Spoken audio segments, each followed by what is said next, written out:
And we are back. How are you doing? We are the Market Fire Podcast. My name is Danny Deals. I'm joined always by this joker, the big man. Where is my thumb? What happened to that camera? It's been so long that Danny's forgotten how to use a camera. That's apparently where we're let me at. explain something. This guy and I have these weekly calls where we say, how do we grow the podcast? And I go, if you skip doing a podcast for 6 months, it's really hard to grow it. We actually tried to do a comeback episode in person. We did. I hauled all the way down to Austin, and the stupid studio burned us. Yeah, they did. Burned us. They did. So we're going to have to fix that in whatever way that takes shape. Well, people have to have us in their lives, so you know what? Of course. We're going to have to be more consistent about it. So, of course. So before we get rolling, I wanted to surprise you with my new segment where I ask you a dumb question. It's going to be good. You ready? All right. Well, so every question you come up with is potentially this, but go ahead. So much younger big man goes through culinary school somewhere in Dallas, okay? And he works his way up, and then he finally puts the money together to go open his big deal. He's going to open his own restaurant. And then he gets this offer. Okay. You name the restaurant, one of the big corporates, okay, with multiple chains across the globe. You decide which one it is. Cheesecake Factory, whatever it is, right? Whatever. Panda Express. And they say $350,000 salary, 10-year contract. It starts at $150, it grows to $350. You're the executive chef. Now, what do? Do you follow your passion, or do you take the money because you can be home at 5 o'clock in the evening? You don't have to. You're not a small guy. You're in a galley kitchen in the back somewhere in frickin' South Lake, Dallas, cooking food for guys who've never put anything in the bed of their F-350. So, nothing ever has ever been there. It might as well be carpeted back there is what I'm saying. Right, yeah. No, so I'm Gen Xer. So the Gen Xer in me wants to stay and cook and, you know what I mean, and grow it. And 100% own it and control it and all of that. Now, as I've gotten older and wiser, the money, as long as it came with the freedom of, hey, I can go out and churn out another business and make more money with the $350K, then I would probably do that. But when I was young and full of vigor, hell no. No. You can't start any other restaurants, but you can start a line of cookware or whatever. Hey, then I'm good. Then give me the money. Because I can go out and make other money. Okay, interesting. All right. And what about and as the millennial representative here? Yeah. Oh, hands down. I know some friends in high-end restaurant that industry, and it's glamorous as the customer. It is never glamorous as anybody who works there or does anything having to do with making, it sucks, man. You work the opposite shift as everyone else. And I knew somebody who, I think their family owned 3 huge high-end restaurants. These were massive establishments. And after all was said and done, everybody got paid. Their net margin or their net profit was $300,000, $100K per restaurant. I was like, think of all that real estate. These are probably 30, 40 employees, probably 50. All this insurance, you got to be able to protect yourself against slip and falls. All this nonsense for $300K this is however many years ago. I doubt they could even take the $300K and put it in their pocket. They have to keep it in the business. Yeah, so and invest in it. Point? My grandparents own a couple of restaurants in East Texas. Restaurants have never been highly profitable because the margins on those are slim and they vary depending on food costs and worker costs and all these different things that may vary from month to month, year to year, and whatever. So it's hard to make it in the restaurant industry, which is why you see so many of them, even big names, fail.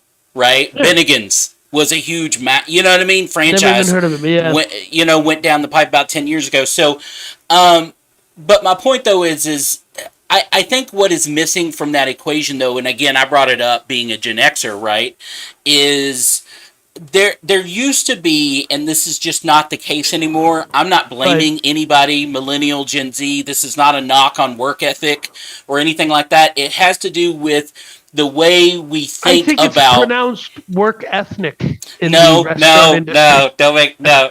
It's not work ethnic. It's work ethic.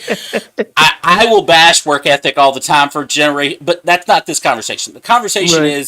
is what stopped with Generation X was a sense of pride in what you did, whether you made Fair money enough. at it or not, right? So, Right. I think Gen X and the previous generations before it would spend their entire lives building 3 restaurants from the ground up. Their grandkids work there, their nephews work there, their whatever. It brought money into the family as a whole, right? So you work there and that kind of stuff. And a lot of kids, grandkids, nieces, nephews used it as a stepping stone to Right, get to to bigger, something better else. things. Right. And there was a sense of pride in that, even if it Right. didn't make the family rich, Right. right? Right. No, So, I get it. and I don't know that exists anymore. I think that may Mm. be because millennials and Gen Zers, and after them the alphas, don't think the American dream exists anymore. So that it's really about, let me go make as much money as I can and then go home, because I think that's where the satisfaction is. I don't Well, know. I kind of agree with that sentiment. I mean, me personally, yeah, I'm taking the freaking money, dude. I mean, only because I know how gruesome that life is. You're in a freaking kitchen. Like, and here's the thing, you have to freaking love it. And there's very few things in this life I love that much that I would rather be like, I want to do it, especially as like, you got kids or whatever. But anyways, we're going to jump into some stories as we always do on the 77th episode entitled The Return of Mark and Fire Podcast. Vice Media. Uh huh. I'm a little too excited talking about this one. Well, Vice Media. if you're over 15 years old, you probably know Vice Media. If you're under 15 years old, you might not, right? Yeah, but But let me if you're just tell over the 15, you story. probably do. So I remember. So, anyways, let's start with what's happening. Mm-hmm. Vice Media, the internet media darling, once valued nearly to $6 billion, is heading towards bankruptcy. Has been looking for a buyer for years. Ever. At one point, It was- Disney was going to buy them for, I think, half of that, $3 or $4 billion, right? And I don't remember exactly what happened to that deal, but it didn't happen, right? For whatever reason. That deal made no sense to me. I mean, it was just one media company acquiring another media company, right? And knowing Disney, they probably would have kept it as Vice, because what they were buying was a name. It was an edgy name when it first came out. Vice's original thought process was, like a lot of media companies, come out and say, hey, we want to change the way news and media is brought to the common people. We want to be more honest, more transparent. We want to be more edgy. We want to cover the stories they don't. And Vice was doing it somewhat successfully for a while. And I say somewhat because I don't think they never got to that full-blown media level. Like, all of their stories were always kind of campy and edgy. They weren't all well thought out. And you know what I mean? Like, it wasn't a news company. So if you spend any amount of time on the YouTube, you'll know of a guy named Tim Pool. And Tim Pool had worked at a lot of these big media companies, and he said Vice was one where it's like, yeah, just here you go, here's the budget, go do something, right? And they hired him because he had gone down to Occupy Wall Street on his own, of his own volition, just to talk to the people that were there. And here's the reason, we all know my anti-political affiliation in this life. Yes. And you are an anarcho-capitalist, which is correct. Still beyond me, that you can be an anarchist and a capitalist, but whatever. Right. That's all fine. But the point is, they have taken a pretty, and I hate this word, and it makes me feel gross when I say it, and I want to barf. They've taken a pretty woke stance, and I don't blame them because that's where the market is. But as the saying goes, go woke, get broke. Okay, that's not a saying, and if That it is a is, it's saying. by people that don't know what the hell they're talking about. No, it is a saying. Go on Truth Social and search it. It is a phrase. I don't define anything by what I can find on True Social. Look, Okay. here's the deal. These people have raised, no joke, since their existence, which I think what was late 2000s, right? Somewhere in there. Early 2000s, late 90s. So Vice started out. So this is the fun story about Vice. Three guys from what's the French part of Canada? Montreal. Yeah. Poor kids from Montreal who were really edgy got government money to start a government-sponsored magazine. Right. That got That's so right. popular that at some point the government said, "You guys are running stuff that whatever, so you don't get the money anymore." So they took whatever they had and moved to New York. Now, one of those guys ended up, speaking of Truth Social, one of the founders who is oftentimes neglected to be mentioned as one of the founders, a guy named Gavin M. I can't even say his last name on YouTube because he is banned everywhere. He's extra banned. He was really who many people outside of his existing sphere of kind of right-wing whatever media, many people regard him as the godfather of what is the hipster, right? The rolled up jeans, like Yeah, what became in the 2000 teens as the hipster. Yeah. Right. The beard and the whole thing. So the thing is, he got ousted long before he got canceled. He was ousted from Vice. And the interesting thing about that is it kind of like they had this boom shortly after, but without somebody there who I think is dyed in the wool, like really a contrarian. It's really hard to have a contrarian media company that it's like, here's Vice's take on something or a story that Vice does, and then here's CNN doing it. Right. What are you then?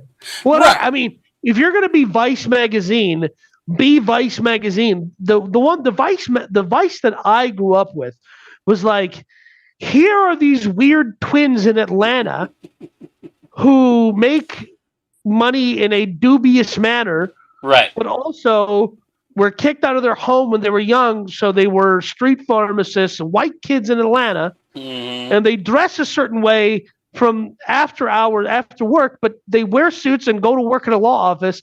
But how do I say this?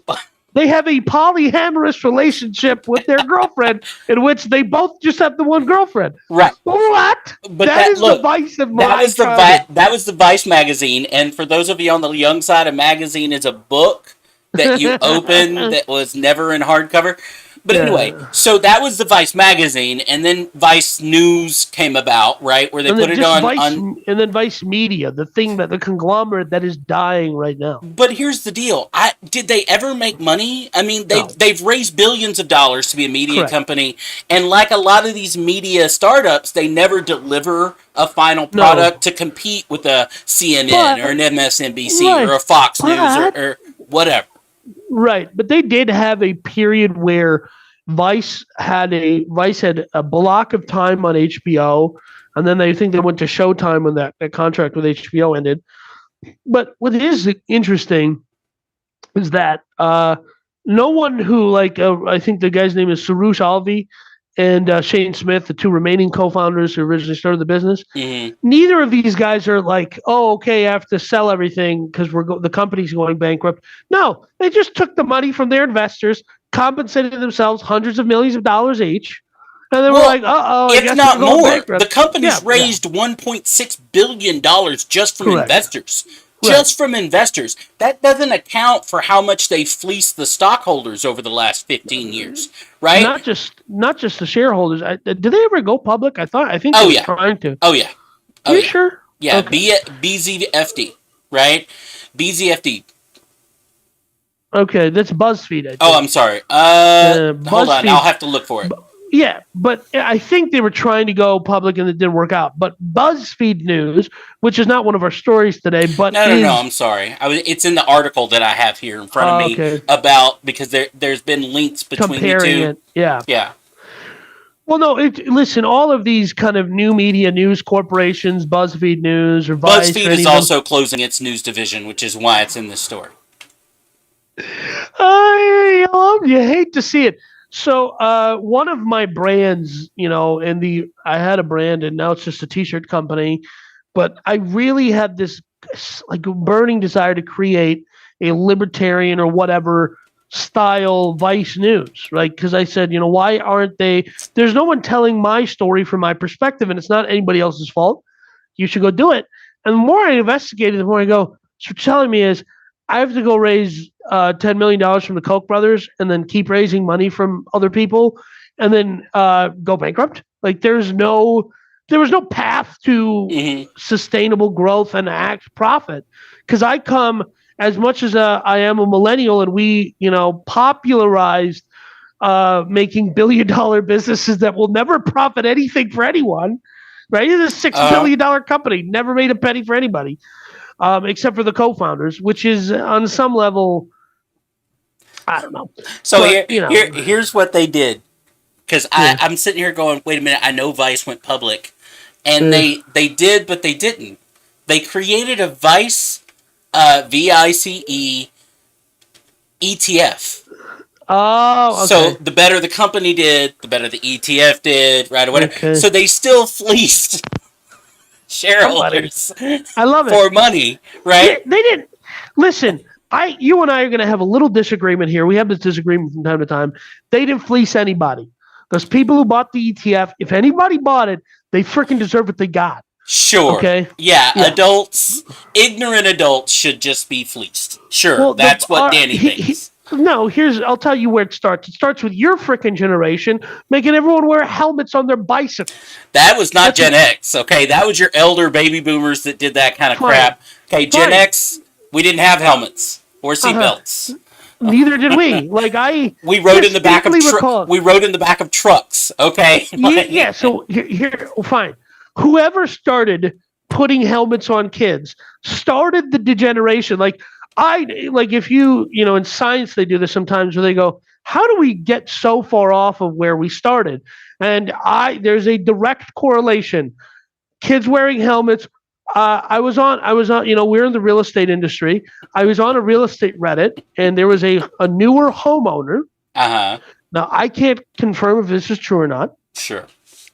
Who was on Reddit and said this. I purchased my home in 2021. It was recently, we had a evaluation done of the price. It's worth less than what I paid for it. How do I get the bank to reduce that difference in the mortgage so my payment comes down? And I thought, You don't. and I can only imagine that this person has a master's degree, right? They don't, because you aren't this stupid if you've had to live a life like outside. If you've had to go outside before, you aren't this stupid. But this person has never had to go outside. The more They have- experiences you have, the wiser you are, the younger you are, yes. Right, However, so- it's still there is, see, this is where, again, Danny and I disagree. I still think even though Danny is a true believer of buyer beware.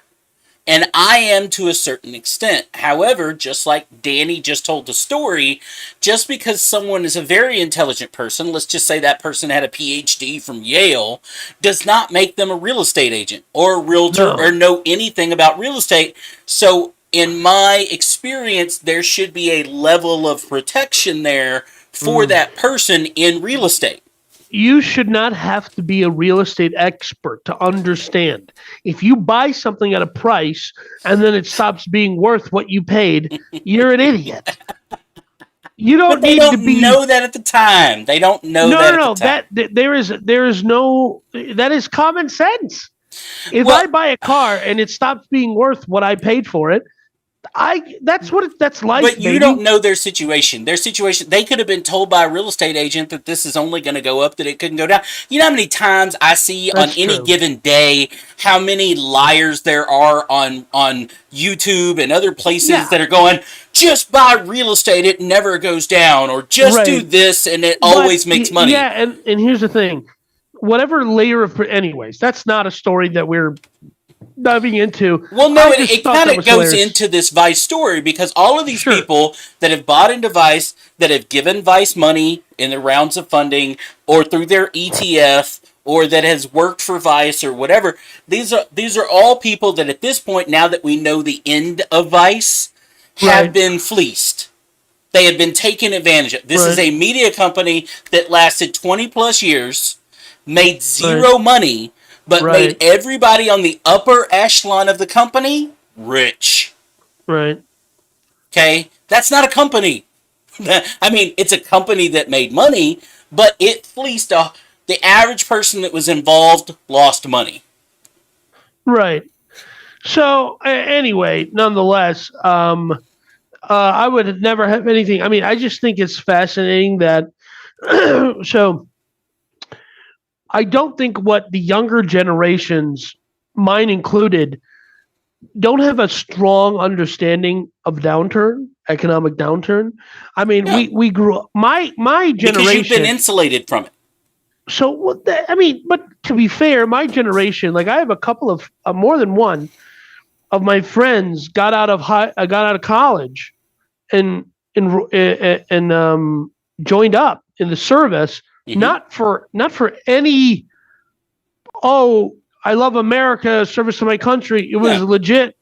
They came back to our hometown. I remember I saw a dude and really nice guy, and he's like, "Hey man, how you doing?" Blah blah. And I saw him at the grocery store, and he goes, "Oh no, I work here." I said, "Oh, you're like the manager or something?" He goes, "No, like I finished graduate school. There are no jobs." And when I I finished my bachelor's degree. There was no work, so I just went to grad school. And I'm $160,000 in debt, and so I just started working at the grocery store. Good on him for taking a job. But the point was, my generation kind of graduated into, the global financial crisis starting in 2008. And for whatever reason, but what I'm saying is, for whatever reason, that just translated to my generation being angry and sour and saying the American dream is dead. This is all lies. We should just be like Cuba and Venezuela, instead of being like, oh no, this is a business cycle. And there's ways to chart, track, and understand how this economic system of ours functions. And sometimes there are downturns. And, in my neighborhood right now, you and I were just discussing this, there are several homes for sale. And this community is about 2 or 3 years old at the most. So no one here bought this house like at a price where they could turn around and sell it with any equity. Not in the last 2 years. The change in the last 2 years. No. And so I was talking to one of my family members, someone else who owns a house in this community actually, and they're like, "Oh no, that one person lost their job. Like they were higher up in Google. And they just got cut, and they have no choice. They have to." And so I'm like, wait, you're telling me this community, because I know what people paid for their houses. It's public information. You're telling me people spending that kind of money, especially some of these people came from California and moved out here, and they can't keep up with their, like they got $200,000 and $300,000 a year salaries, and they can't keep up with the house payment. And this is what I mean by insulated. I'm not using it like you've been treated with kid gloves. I mean it by, like we were talking about experience earlier, right? And wisdom. Right. When the financial crisis happened in 2008 and 2009, y'all were either coming out of college, y'all were still living at home with parents. 99% of you didn't own real estate, so the housing downturn didn't mean anything to you. It affected Gen X and so y'all have had a safety net of Gen X and boomers funding y'all's hardships, right? You owe $160,000 in student loan debt. That guy that you're talking about lives at home with his baby boomer or Gen X parents. Right? That's why he can afford to take that. That's why he can afford to take that bagging. You know what I mean? So that's what I mean by insulated. And he also got bad advice from his parents, who were like, "Just take the loans, don't worry about it." And and that's exactly what I'm saying too. The bad advice comes along with that, right? Yeah. You see what I mean? I totally see what you mean. But anyways, I did tweet this from my formerly defunct Twitter account. I received it back. Thank you, Mr. Elon Musk, for that. I did tweet that I would pay. There's a reason I put him on the right, folks. Anyway, go ahead. Whoa. But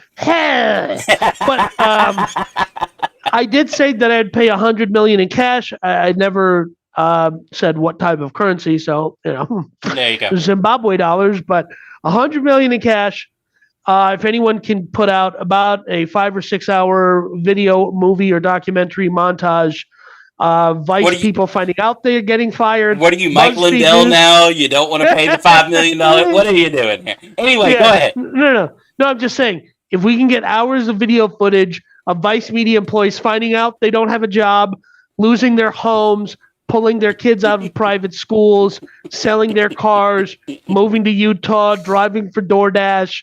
If we can get video of them, like, I don't know about you, but I still watch the videos of Lehman Brothers employees, like with their Motorola StarTAC, taking their crap out of their office and going, I don't know what I'm going to do with my life.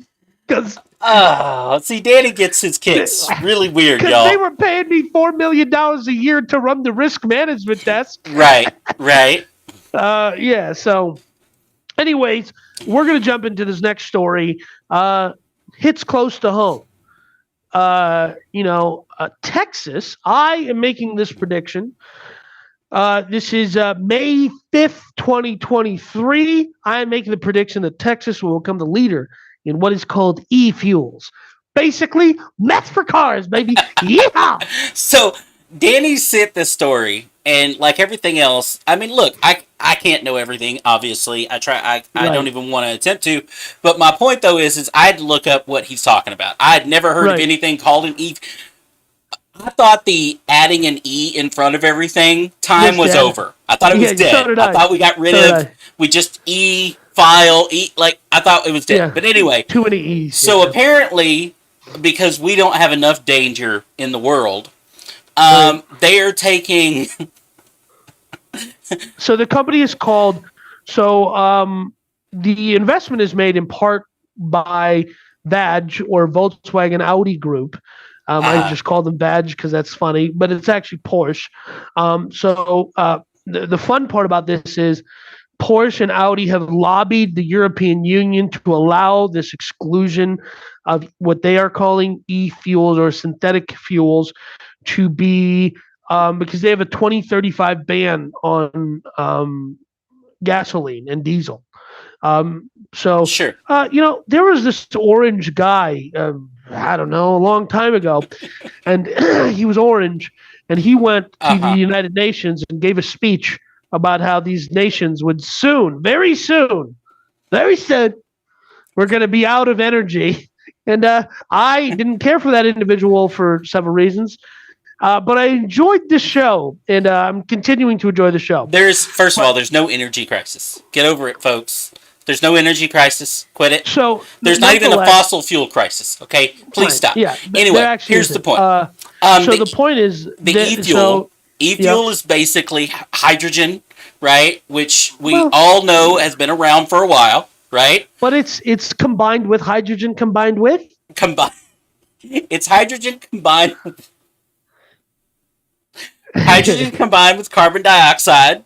If you've ever watched Breaking Bad, you know when you combine the hydrogen molecule with carbon dioxide, you get, Danny, meth. You get meth. You get methanol. Okay, which is highly explosive, which means combustible, which means you can put it in a combustion-based engine if you set that engine's parameters for it. Now, what's interesting is this is not a new concept. Racers have been using this, not exactly methanol, but like there are guys now. Like, listen, if you want to street tune a car, if you want a car that has a ton of horsepower that's street tuned, it can use ethanol. That's amazing. Like, it's so that's actually a thing. Well, it just requires a heavier filter. Right, yeah. Because ethanol has more impurities in it, but it burns hotter, cleaner, faster, right? Which is why they put it in there. Right, so then you have methanol, which, for those of you who don't know, I did my dissertation, my doctoral dissertation on the Fast and Furious. So in the fourth film, when Vin Diesel's character is trying to figure out who killed Letty, who in the sixth or seventh film turns out not to be dead, comes back to life. A lot of characters in that franchise do that. He goes to the mechanic and says, it's a Plymouth running meth. You're the only guy who builds cars running methanol. So that's not true at all in real life, but it's in the movie. It's a movie, so hey. Yeah. But so they are building an e-fuels production facility Hmm. in Matagorda, Texas, which is South Texas. I don't actually know where that is. I should have looked this up. It's in South So Texas. There's a lot of space. yeah, Okay, I'm well, sure yeah, it's out in the middle of nowhere in South right. Texas, right? Yeah, that's the impression I get when I'm looking at the picture of the facility. Like Yeah, it's got there's like a not a lot. windmill and Yeah, some towers, and there's nothing but swampland anywhere near it, right? for miles. Right. So yeah. So anyways, the reason I think this is interesting is now I'm going to say something that is speculative. Other people might call it conspiratorial, but they're just haters. As Texas works towards becoming a nation and departing from its confederation with the United States, and it goes its own direction, it becomes its own country, has Yeah, a GDP higher than that of Australia, population higher than that of Canada. it does. It could be. I do believe that this could be a direction far more sustainable for Texas's economy than things like, hey, we're going to convince tech CEOs to move Oracle to Austin and make it impossible to go anywhere on a Thursday to get tacos because somebody spray painted something on a wall and now everybody's fiance needs a picture with it. Look, everybody's looking, for, and this is just business, y'all. Right. Everybody is looking for the next quote Thing. unquote fuel source. Okay? Sure. Because it's already started, and for the next several decades, true or not true, whatever conspiracy theory you may or may not think, oil is bad. And it will be punished for the. I'm not saying oil is bad. I'm saying it's being Right. I get what you mean. punished, right? Yeah. So Yeah. there will be a global push on oil, right? Right. Whether you think it's because of Russia making money or whether you think it's because of Whatever the oil, reason, whatever the yeah. reason. The point is oil is bad for the next Right. several decades, so there will be a replacement to oil. Now, will that be? I don't think it's going to be as much as people want electric cars. Okay, there's a video out there, folks, right now. If you'll actually watch and see how the batteries, how the things that are made for batteries are being It's mined, horrifying. it's Yeah. horrifying. Okay, And so listen, as you said earlier in the show, you outed me as an anarcho-capitalist. I don't believe in regulations, but whatever the heck they're doing in those cobalt mines, that's evil. That's Yeah. directly from Satan. That is evil. those I cobalt don't. and lithium mines and stuff like that, like Yeah. it's horrifying. Okay, And there's actually a video on Ed Bolian's VinWiki of a woman. Very rare time where I sit and listen to a woman talk about anything, stop especially it, cars. stop it. Yeah, dames, Okay, But that she- is Danny's opinion, not the Yeah, opinion yeah. of the big man or Market Yeah. Fire Project. Yeah.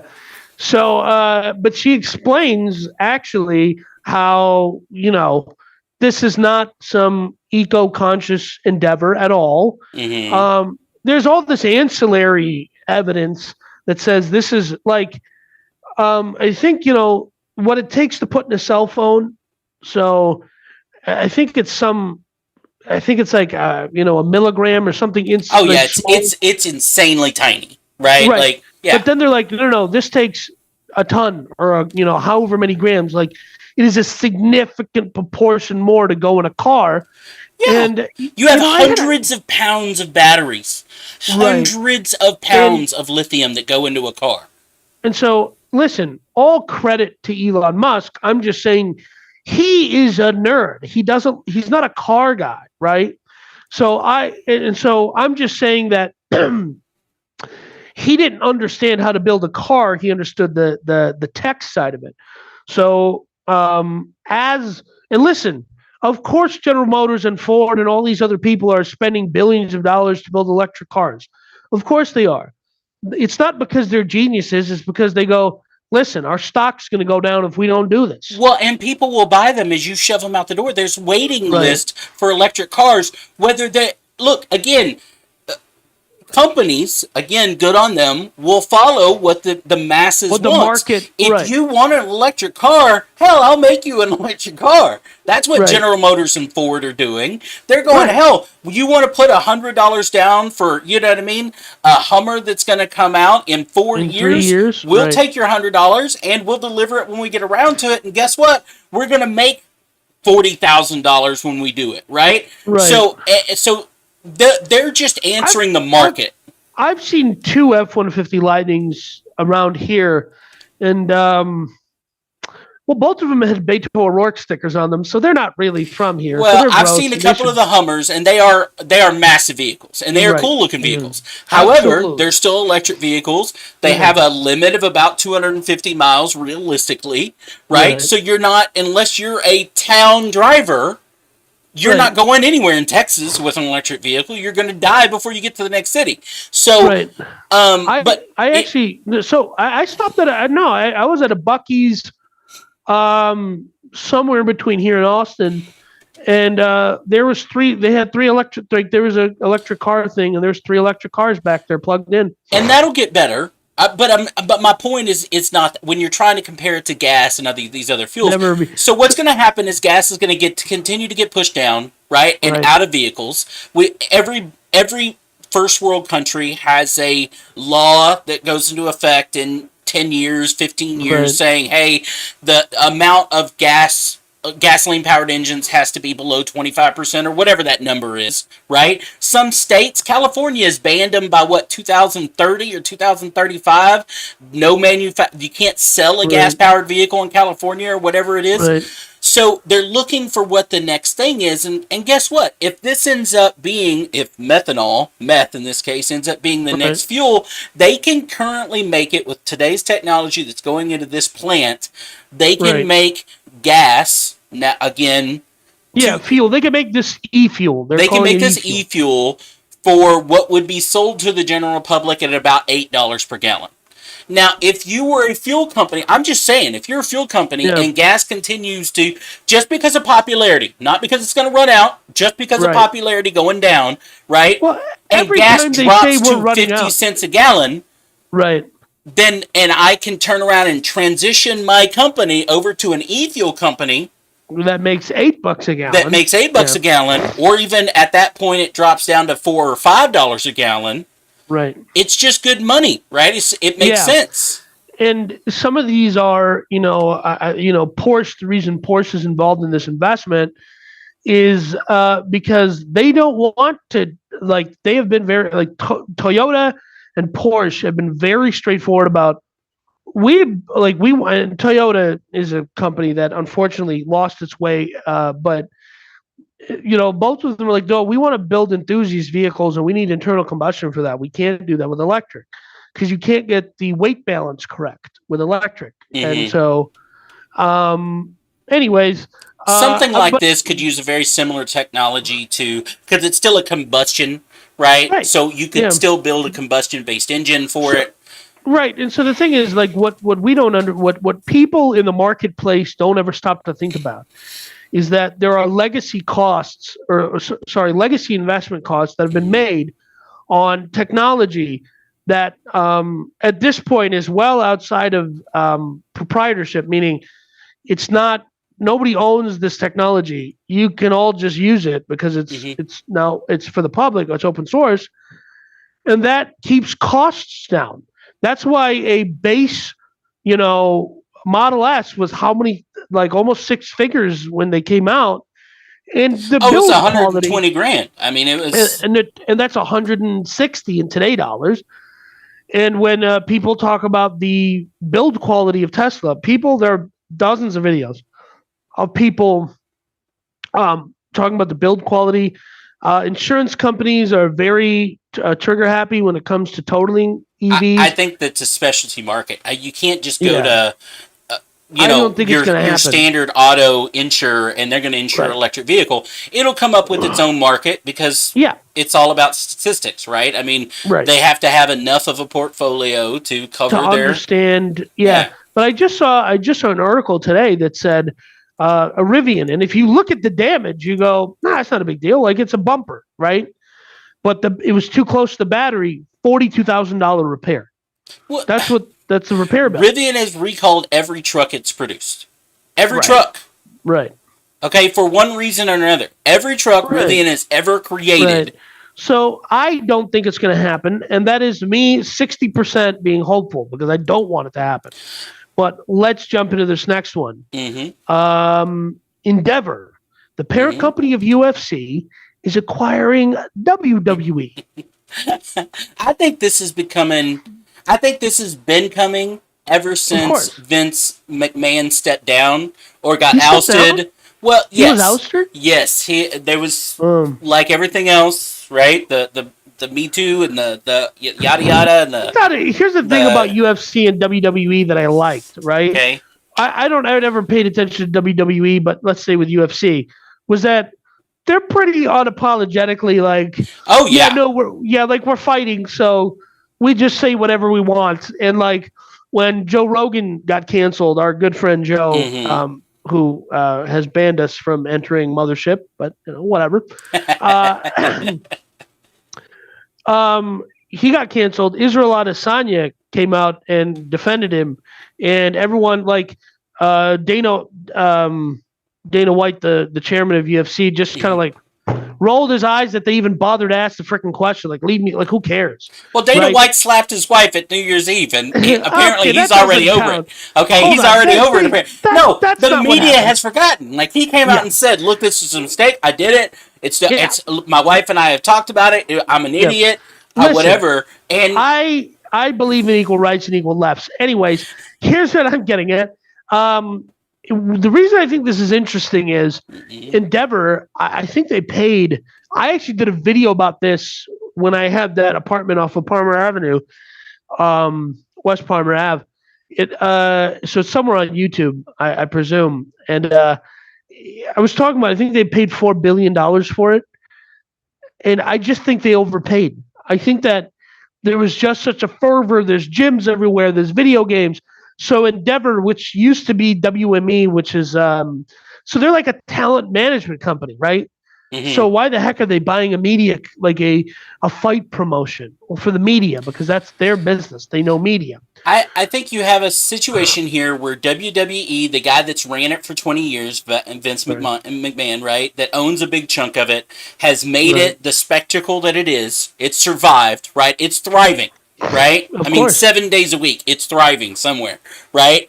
And then you have UFC that is on an upswing in the entertainment world, not only with UFC, but Dana White's running that new. Have you seen the new Slap Fest? The slap fights that he's added, Russian slap, and stuff like. So I think they're growing. Their media stuff is growing. Where WWE is kind of, I don't want to say stagnant, but it, you know what I mean. It is what it is, right? Their demographic is what they are. Listen, I don't think WWE is going to have a massive growth spurt in the next 25 years. Here's what I do think.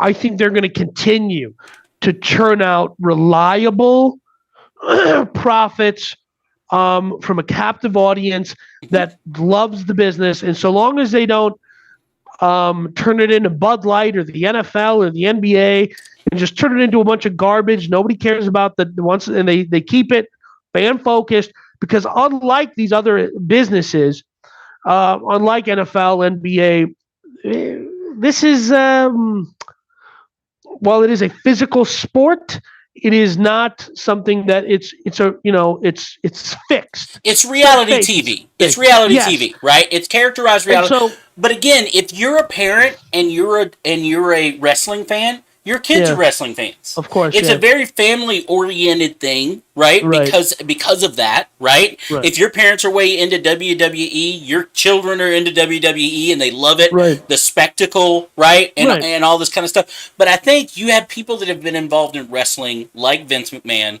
for 50 years. Long. Forever. And they're on the other side of it going, you know what I mean? Hey, let's cash out.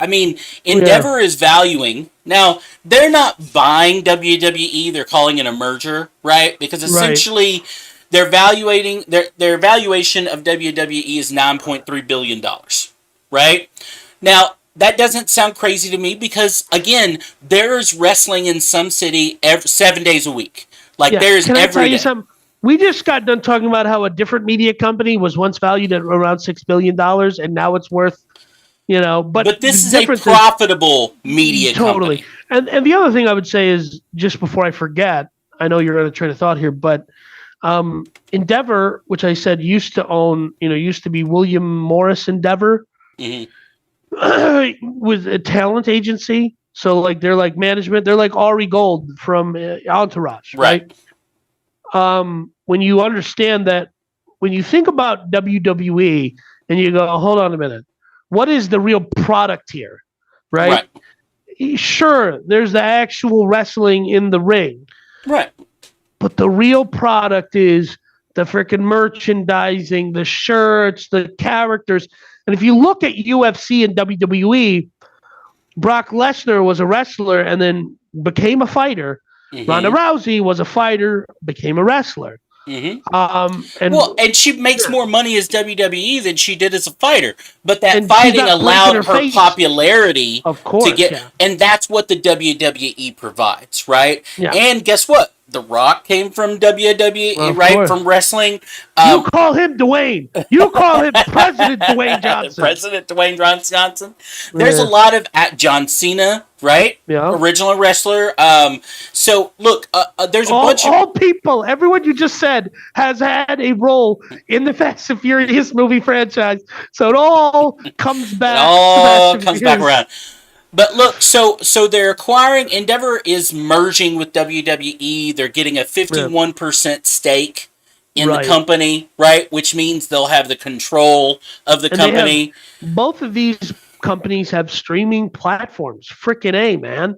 Well, and they'll So- combine them. They'll eventually Yeah. combine them, and what you'll get is you'll eventually get combined type of promotions and Right. events where maybe there's not wrestling with, you know what I mean, fighting or fighting with wrestling, but they're in the same venues at very similar Right. weekends, or you Right. know what I mean, things that will lower cost but increase Right. eyes on it, right, and marketing and that kind of stuff. Right. And so I would say that there has been in the past an animosity between the two fan groups. But I think, because there's been this crossover between the two, sports. And listen, I'm not saying the WWE isn't a sport. It 100% is a sport. It is 100% physical. These guys are training. They are hurting themselves. Yeah, they But 100% sacrifice their bodies like Of any course, other athlete. and that I'm not disputing that one bit. I'm just saying the outcomes are fixed, and everybody knows that. Mhm. And I just want to make one caveat here. That's exactly how politics works.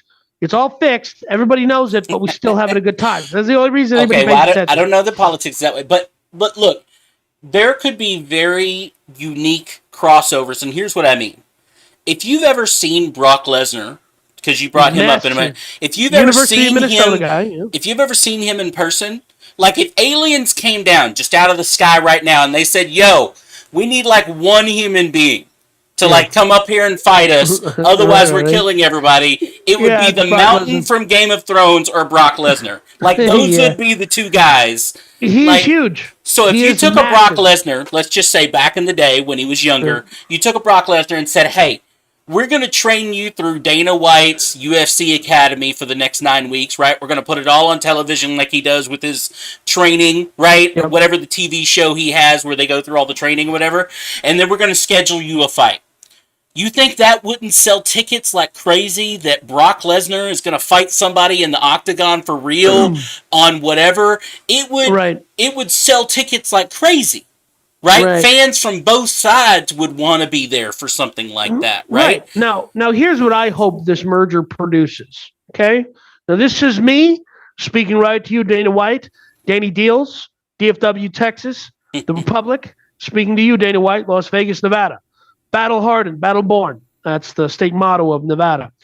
Here's what I think this merger needs to create: a league, a fight league, where everyone just openly is juiced to the hills. Okay, we're gonna call it the TFW, Trend Fighting Worldwide, okay? Because they are juiced to the gills, and you have doctors, and they oversee the juicing, and the guys are like, "Yep, juice me to the neck, doc."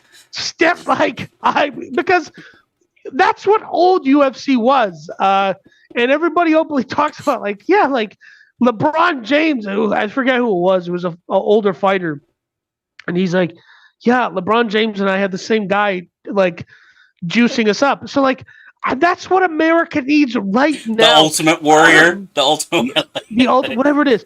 America needs to come together. We are so divided as a country, okay? And here's what else I'm going to say about. They took it out of baseball. Baseball's boring. Right. Listen, it's our juiced up guy versus, and here's what I think we should do, okay? And this is going to be controversial, but I promise you, this is the direction. Mm-hmm. First, do this as Americans, and we say, all right, we're splitting everybody up by ethnicity. Everybody gets juiced up. It's the blacks, the whites. That never starts a good plan. Those words never start a good plan. But wait, okay? Everybody picks their guy. They're juiced up. We're fighting. And then we make it international and say, all right, who's fighting who? And then whoever comes out on top of this championship, we're getting rid of all the governments. They're running the show. We're going idiocracy, right? We're going idiocracy. UFC idiocracy. We're going, yeah. So every 4 years, the top 5 guys go at it, and that's who the next regime is. But that's how we do it. It's the Olympics, right? So Speaking of Olympics, did you know, and I didn't know this until this past week, and it kind of has sort of to do with this, that there is literally team fighting that goes on for Olympic, like 5-on-5 guys. Like, that's what it means. There are 5 guys in a big-ass ring that fight 5 other guys. And here's the deal. Yeah. They go 5-on-5 in the same ring, and when one of them, like, taps out or gets knocked out or whatever, the 5 guys, it's now 5-on-4. And then it's 5-on-3. And then it's 5-on, like, so as the guys go down, and the one match I saw was like USA versus Poland or something like that. And as they knock out their guy and the ref comes over and like starts to drag him away because everybody's fighting or whatever, they just go over to the other person and just start kicking the living shit out of the next person and elbowing them on the floor. Right. So here's my next pitch for Dana White with this new company. Now this is going to be it's going to be 60% UFC, 40% WWE. The fighting's real; it's not fixed, but it's all fat people. This is going to be the American Fighting League, the OFL, the Obese Fight League. Okay, so Dana, I want you to hear up. These are people who a doctor says that individual is obese, and if they so much as look at a Twix bar, they're going to be diabetic. All right, you put them through a 6-week camp. They come out. It's 3 rounds, 1 minute each. I was to say 60 seconds, 3 rounds. Okay, 1 minute, 3 rounds. Because at that point they're just leaning on each other. All right, that's it. 40 seconds in, these guys are gonna be like, "I'm having a heart," but I'm down. I'm down. Yeah. Let's do it. Now, if you want America, okay. If you want true representation in sports, this is what it looks like. This is what it is. Fat guys fighting each other for a minute at a time with 30-minute breaks in between the 1-minute fight. No kicking. Because anybody kicks my knees, we're out. We're out. No. They got to kick. We're kicking. But I am the only one who would fight in this league that could kick people in the head. I promise you that. I would be the only one. They're like, there's no way you could kick. And I would just come in and start kicking people in the head. All right, Danny. Hey, Danny and the big man, the first ones out there will take on any 2 other people. I am not dealing with Mrs. the big man after I knock you out and you never talk properly. You just. I was saying tag team. We'll alternate. I'm just saying, like, I got nothing but love for you, but once you put me in the ring, it's on. And Mrs. the big man's gonna be like, he has a tube to suck up the spit in his mouth. Oh yeah, like, all I'm saying is you knock me out, she knocks you out. We're both dead. We're both done. We're both done. I'm saying she's driving your truck into the stadium and driving it, running me over with it. All right, let's jump into this next one. Speaking of legacy industries, did you know that you can still rent DVDs from Netflix? Big Man, did you know that? I did not. Okay. So here's the sad thing. My generation suffered, as we saw, Blockbuster go from, hey, there's one in 3 towns over. Mm-hmm. There's a Blockbuster everywhere. There's Hollywood Video. There's Family Video. There's Video Escape, Video Update. I was banned from most of these stores. Mm-hmm. All of them. There were mom and pop VHS places. Yes, and there was one that was 15 miles away from where I used to live in Minnesota. It was a terrible place. Don't ever go to Minnesota. It's a horrible place. Except if you're from California, don't move to Texas. It's full of... Move to Minnesota. Yeah, instead. It's much better. So I wanted to go, and I look up their hours online, so I called them, and they don't answer the phone, so I just go there. And 2 o'clock on a Tuesday, they're closed. And then I try to jiggle the door open, and the guy comes out from the subway next door. He goes, "Hey, trying to rent a video?" I'm like, no, I just wanted to go into the last video rental store anywhere in a 20-mile radius. Right. He goes, "I closed it up for the day." I was like, "I think your liver closed up for the day." So I just let it go. Right. But they are, unfortunately, it's very sad, they are closing down. I'm surprised they still exist and they didn't shut this down, because there's no way it could have been making money the last 5 years. Can I explain something to you? This business has been around for 25 years. Okay? Millennials are out here destroying businesses, refusing to buy homes, living in trailers. We hate going to Applebee's. And now we're killing the DVD industry? You are killing the DVD industry, which started out as the VHS industry. Yes. But let me tell you something. Now, I believe personally that because of things like YouTube and the way that YouTube has been shaped by Susan Wojcicki, who's no longer there, praise God above that she has been let go, but I think the new guy's going to be way worse. I think there is a burgeoning You're so market. Optimistic. I know. I actually believe there's going to be a burgeoning but niche market for things like physical magazines and DVDs, and here's why. Mm-hmm. Because if I tried to put out a street racing DVD, which these were huge in the mid and early 2000s, and I was a huge consumer of them. I have them all. The only reason all of those guys, Super Speeders Rob, the Mischief series, the only reason those guys are able to put those videos out now on YouTube is because they're well past the statute of limitations on dozens and dozens of crimes that they commit in these videos.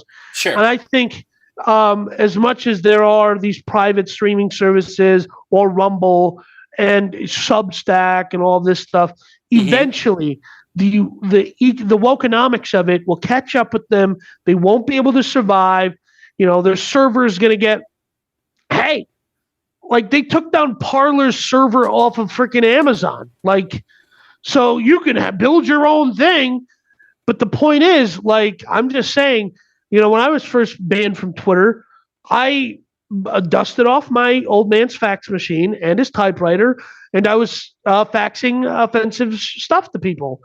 And I feel like if I just a fax was where you pushed a piece of paper in one side, it went over what we used to call a home phone line, and it went to the paper printed out on another big looking printer on the other side. But go ahead. Right.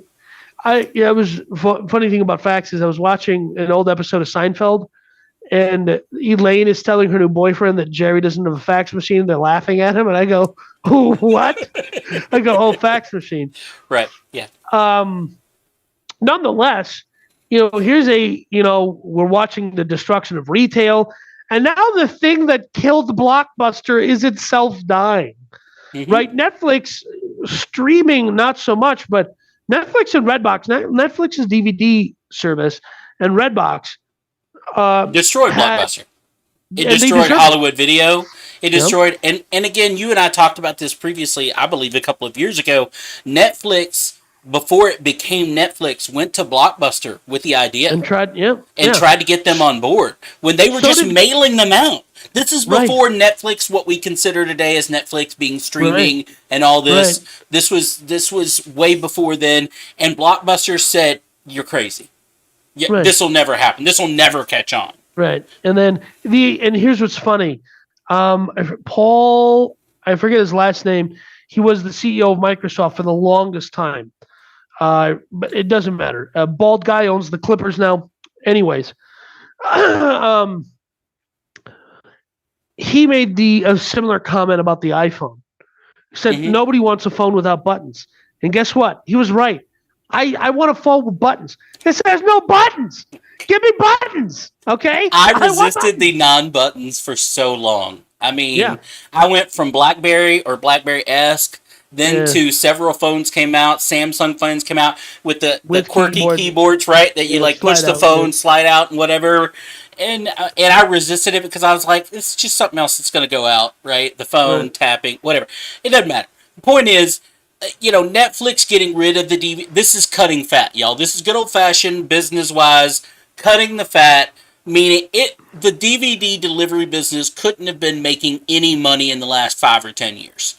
Right. They kept it as a legacy product Of because course. there were probably parts of the country, parts of Canada, parts of Europe, or whatever, Well- right, that they still delivered these DVDs to. So if you're in a rural part of the country, a rural part of the United States, for instance, Alaska, I recently watched something about how there's a thriving mom and pop DVD Blu-ray rental Of course. store in Alaska because in order to get a gigabit of internet, you pay $150 a month because Well, it's so and a movie in HD is 4 gigabytes worth of information.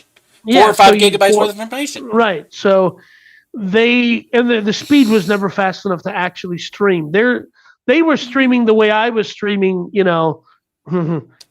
videos of some people in Iraq doing things they shouldn't have been doing. 20-something years ago. But that was perfectly reasonable to have on the internet. So, Right. They anyways, were the internet data for some of these places is measured in kilobytes. right. I mean, that's how it used to be, folks. You're right. Right. You know what And I mean? so- So There's still a thriving industry of Indian people who have all of the new, because India is an interesting country. It's one has now country. overtaken China for the most populous country We did it. in the world. But anyway, go ahead. You lock Indians up for a year in their homes, and we beat the initial expectation by 7 years, and all it took was 1 year of locking people in their homes. That's We're it. an industrious people. That's right. So, there's a thriving industry here I live in DFW now.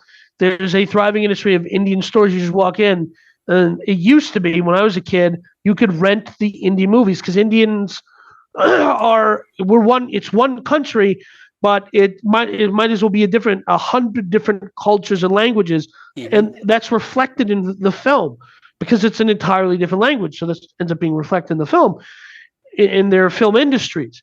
So what ends up happening is, the South Indian store, which would be my people, they have all of the languages because they have all the right spices in their store because the North Indians, not so much with the spice, or losers. Can't handle it. They have butter chicken. They got diluted by the British, but that's not the point. The I point know is, nothing, and I'm not responsible for any of these. But go ahead. Right. Yeah.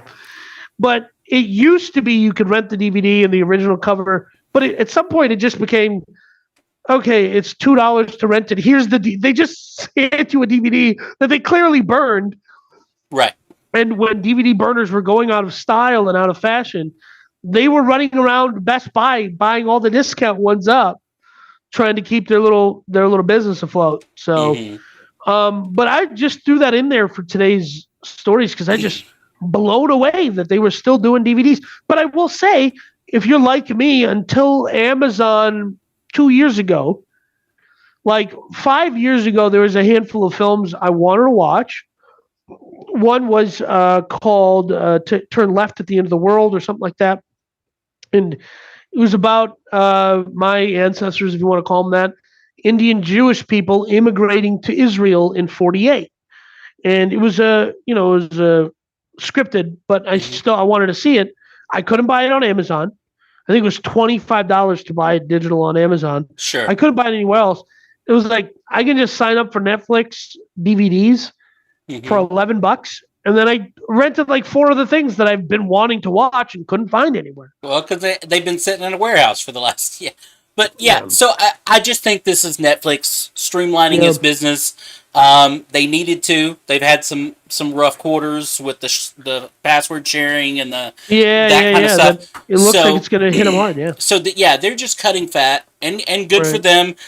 We've had this conversation. You're either growing or you're dying. You've got to be nimble. You've got to be able to make those choices. I mean, hell, this week Amazon's getting into the TikTok game. It's called Amazon Inspire.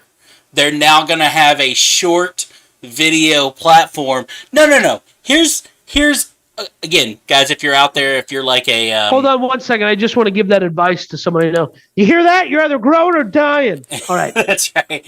So, if you're one of those people out there that, what's it, where you put a link and you get part of the money, affiliate marketing, right? There you go. If you're an affiliate marketer, this is all Amazon Inspire is.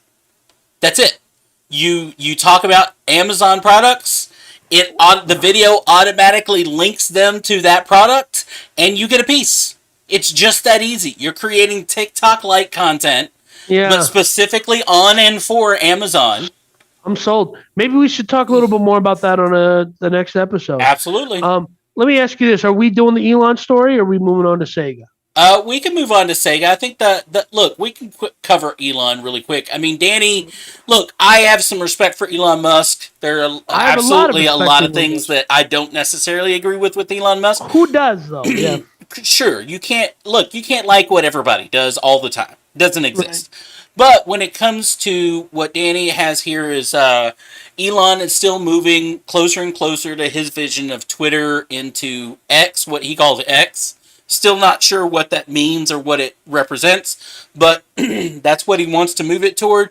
And he has made a lot of... In this story, Danny's linking Gary Vee's thought of execution will always beat out ideology.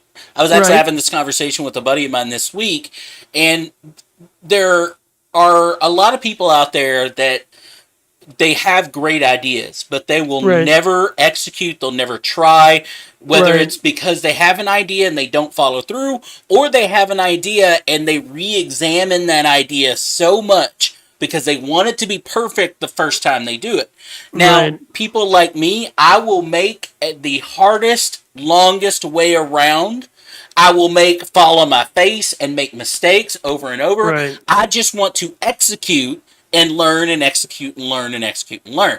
Right. I think you have seen that, obviously, on a grand scale with Elon Musk and specifically Twitter. He has gone in there and just disrupted everything. Let's blow it all up and then build up from the ashes in what he thinks is the image, right? Right. And he's allowed to do that because he bought the company. So the reason I think this is interesting is this is really the first time I can think of in American history where we get to watch someone buy a business that is unprofitable, and we are, as much as you want to be involved, you can sit on Twitter and watch Elon try to figure it out. And there's all these people who hate him because for political reasons that don't even make sense to me, who are like, see, this is why billionaires should be banned. They're all idiots. It's like, no. Here's what you don't get. That's how easy it is to be a billionaire, right?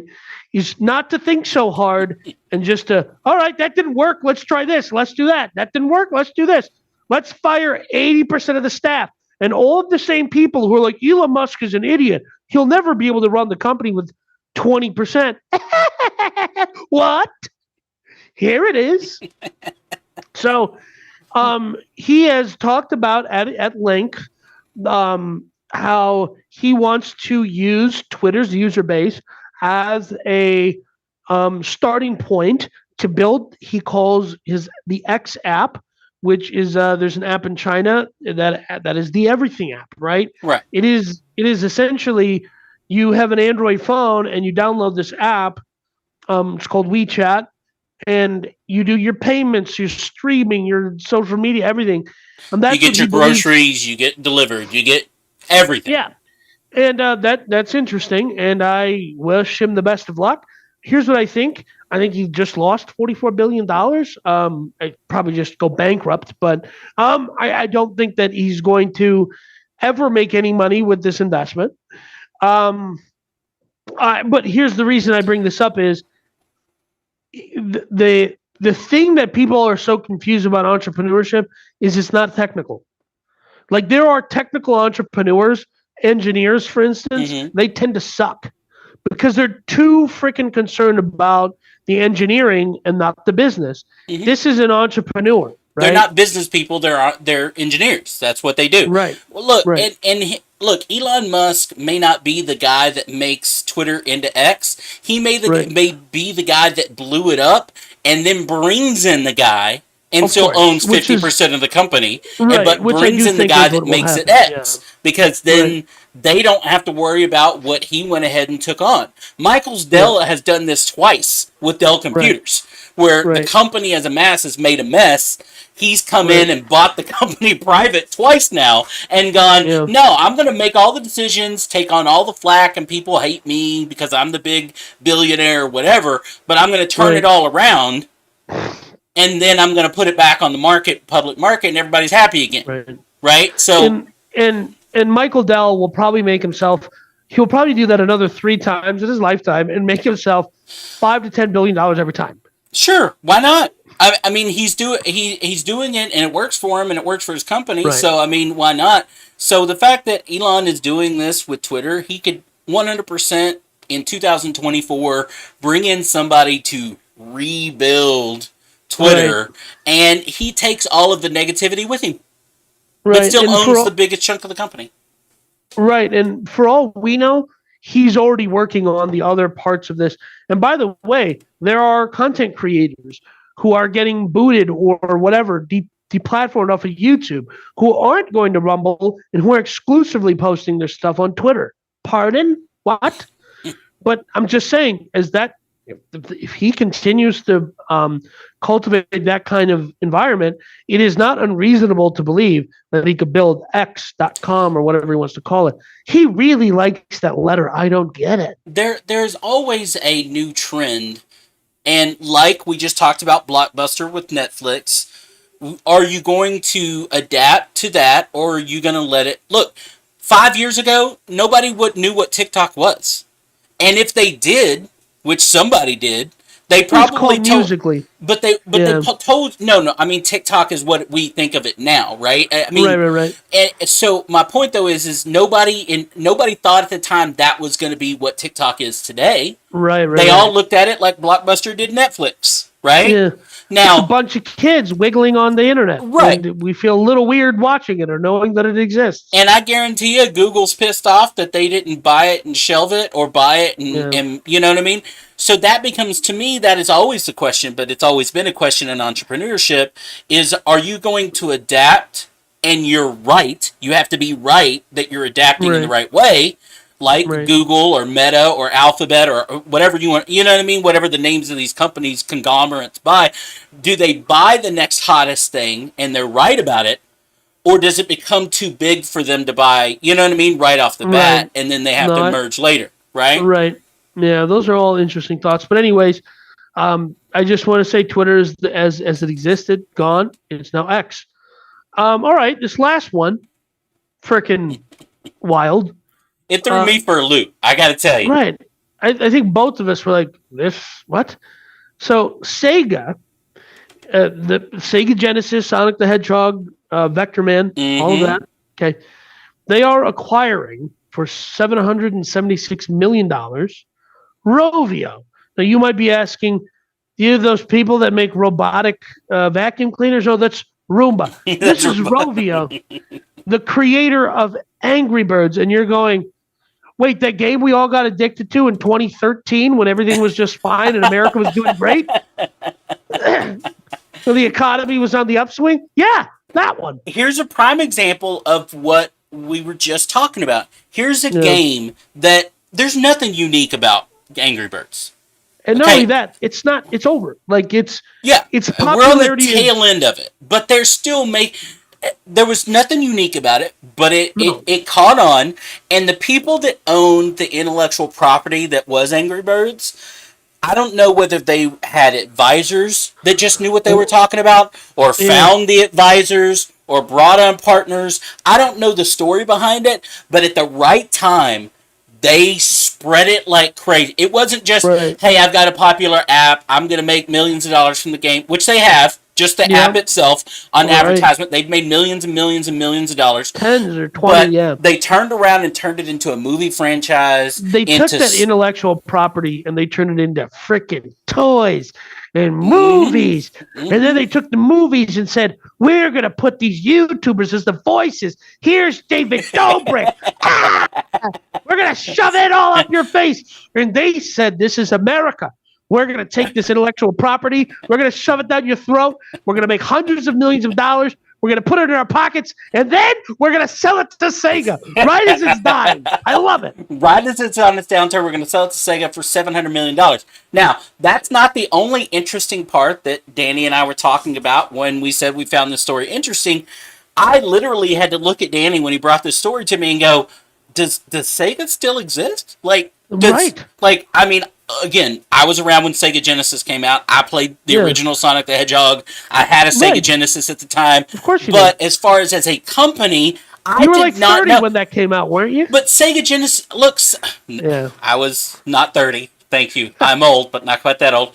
You But had to have been like 10 or 11. Yeah. Sega was not even like Sega was like the third most popular gaming platform. Like it was not even a big like Sega was never anywhere near Nintendo's numbers. Of course. Right? not, Or ever. any Yeah. of that kind of stuff. Or near when PlayStation came out, PlayStation's number. Sega was a Right. distant third. So to know that 30 years later they still exist in any form was surprising to me.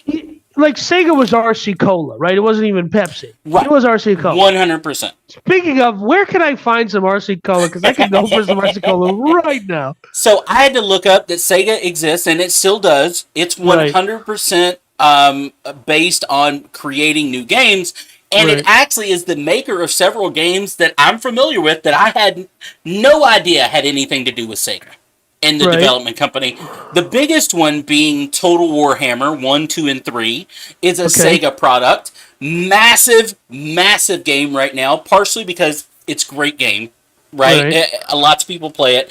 But also because of the popularity has grown in the last couple of years because of the increase of like Dungeons and Dragons followers and YouTube followers and TikTok followers in this kind of genre.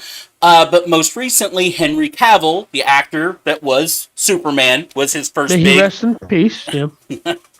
Only as Superman. He's no longer Superman. Right. And then Not was... to be confused with Army Hammer, who yeah. And then, of course, Geralt in The Witcher, right? And that kind of stuff. But Henry Cavill has come out in the last couple of years that he is a stone cold gamer. Like, he enjoys tabletop games. He enjoys video games. He is a gamer at heart, which, coincidentally enough, is what got him actually fired from the superhero movies. And the Geralt in The Witcher, he apparently is so much of a comic book nerd and a video game nerd. He didn't like them changing it up too much. Exactly. He didn't like the fact that they didn't want, you know what I mean? So let's tie this back into our theme today, which was the Fast and Furious. The Fast X comes out. Today's sponsor. I'm just kidding. Vin Diesel. Yes.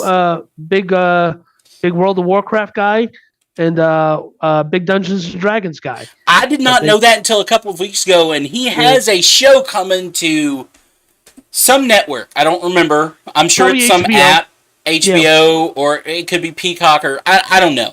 Anyway, but he has apparently Vin Diesel is so much of a Dungeons and Dragons nut that he has like a man cave that is like a Dungeons and Dragons tabletop, right? Like a paradise, and and he's going to create a reality show around him, and I'm assuming other celebrities and things like that.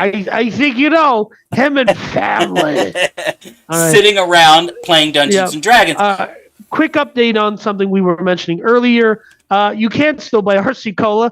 The freaking Kroger down the street. I'm literally gonna go buy a 12-pack when this is over, because it's freaking RC Cola, man. So Sega's still around. RC Cola's still around. Still here, yeah. Okay. Blockbuster, nope. Blockbuster's not around. You know what I mean? So yeah. Netflix DVD shipping, they're not around. Yeah. All right. Well, I think that concludes our episode for today. You have anything else? Nope, that's it. I've had about as much as you as I can take. So, of course, we've got to wrap it up. Yeah, one last thing before we go, just some food for thought. Does a transformer buy life insurance or car insurance? All right. Leave you with that. This show is amazing and sucks all at the same time. All right, folks. We'll see you next time. All right.